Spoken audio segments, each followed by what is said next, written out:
In Psalm 37 verse 4 we read these words, "Take delight in the Lord, and he will give you the desires of your heart." Now, this is one of those wonderful verses that really can make it mean whatever we want. And we could take this to mean that all we have to do is to enjoy God as much as we can, and then, lo and behold, he will do absolutely anything that we ask of him. It sounds a bit like sort of going to visit a distant relative being told, just be nice and you might get a present when you leave. Well, God probably sees through that.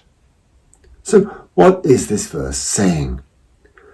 I think we all know only too well countless godly and committed people who felt the frustration of God not doing the thing they were asking to do. What is the difference between God granting us the desires of our hearts and God giving us the desires of our hearts? I think we'd love it to happen that God grants us the desires of our hearts, but let's think of it in terms of God giving us the desires of our hearts. Because that implies he's planting new desires within us. He's giving us new desires. Now that may not sound like great news. It sounds like he's not going to give us the things we really want, and we have to be glad about that. But let's take heart of what these words are really saying. It's not just what he isn't going to give us, but rather what he wants to do is plant his heart within ours. His desires then become our desires. And it won't be a matter of us having to let go of the things we really want, but rather his desires will become the very things that we want with all our hearts. Of course, we can torture ourselves with the thought, do I really delight myself in God? Do I delight myself enough in him? How much do I really have to delight myself in him for this to happen? Or maybe it's beginning to happen already.